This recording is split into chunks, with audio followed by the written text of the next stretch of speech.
Chairman সাহেব, একটা গুরুত্বপূর্ণ বিষয় নিয়ে আপনার কাছে আসছি। আমার কাছে তো সবাই গুরুত্বপূর্ণ কাজ নিয়ে আসে, আপনাদের আবার কি হলো বলেন শুনি। চেয়ারম্যান সাহেব, আপনি তো জানেন গ্রামে যে মসজিদটা আছে ওটা বৃষ্টি হলেই পানি পড়ে, গরমে টিকা যায় না। ভালো কোনো সাউন্ড সিস্টেমও নাই, ইমাম সাহেবের কণ্ঠও ঠিকমতো শোনা যায় না। আমরা চাইছি রাস্তার পাশে একটা পাকা মসজিদ করতে। মসজিদের জন্য জায়গাও ঠিক হয়ে গিয়েছে, কিন্তু জমির মালিক জমির দাম অনেক বেশি চাইছে। তো আমি এখানে কিভাবে সাহায্য করতে পারি? আপনি সুমনকে ফোন দিয়ে জমির দাম একটু কমাতে বলেন, ওখানে তো জমির দাম অত না। আচ্ছা ঠিক আছে, আমি সুমনের সাথে কথা বলে দেখি। আর বলছিলাম চেয়ারম্যান সাহেব, আমরা চাই আপনি আমাদের পাশে থাকেন, আমাদের একটু সহযোগিতার হাত বাড়িয়ে দেন। চেয়ারম্যান সাহেব, মসজিদের ফান্ডে 15 থেকে 20 লক্ষ টাকার মতো আছে। আপনি বাদ বাকি যদি... না মানে এই মুহূর্তে আমার পক্ষে এত টাকা ডোনেশন দেওয়া সম্ভব না। আপনারা তো জানেনই সামনে ইলেকশন, আমার একটা খরচ আছে না। চেয়ারম্যান সাহেব, আপনি যদি আমাদের পাশে থাকেন আমরা সর্বদাই আপনার সঙ্গে থাকবো ইনশাল্লাহ। আর এই মসজিদ থেকে কেউ যদি হেদায়েত পায় সেটা কি কম সওয়াবের হবে? চেয়ারম্যান সাহেব, এটা শুধু মসজিদ না, এটা ভবিষ্যৎ প্রজন্মের ইমানের ঘর।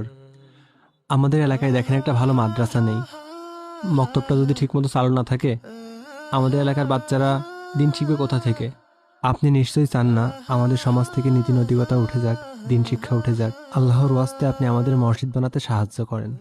আচ্ছা ঠিক আছে, আমি মসজিদের জন্য 20 লক্ষ টাকা দিলাম। আলহামদুলিল্লাহ। আর জমি নিয়েও কোনো ঝামেলা থাকবে না। আমি আজকেই সুমনের সঙ্গে কথা বলে জমির সমস্যার সমাধান করে দিচ্ছি ইনশাল্লাহ। আলহামদুলিল্লাহ। আচ্ছা আসি তাহলে। আচ্ছা ঠিক আছে, আবার আসবেন। আসি, আসসালামু আলাইকুম। সুমন, এই নাও তোমার টাকা, এখানে 50 লাখ টাকা আছে, তোমার টাকা তুমি বুঝে নাও। সব ঠিকঠাক আছে তো? আরে বাবা হ্যাঁ, তুমি কোনো বুঝে নাও।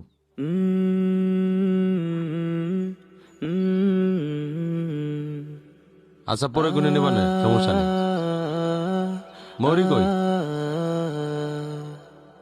আসসালামু আলাইকুম। ওয়ালাইকুম আসসালাম। এই তো মৌরি সাহেব চলে এসেছেন। ভাই আসেন, বসেন এখানে। সরি, আমার একটু দেরি হয়ে গেল। আরে সব কাজে দেরি করতে নেই ভাই, লেখেন, কাজ করেন। জি, কি লিখবো? লিখবেন, এই জমি আমি বিনা অর্থে বিনা শর্তে এই মসজিদের জন্য দান করে দিলাম। মানে কি? এটা কি ধরনের কথা? এত কষ্ট করে টাকা জোগাড় করলাম, তুমি ব্যাগ ভর্তি টাকা নিচ্ছ, লেখার সময় কেন মিথ্যার আশ্রয় নেওয়া হবে? কাকা, আপনাদের মিথ্যা লিখতে হবে না, আমি সত্যি জমিটা মসজিদের জন্য দান করে দিচ্ছি।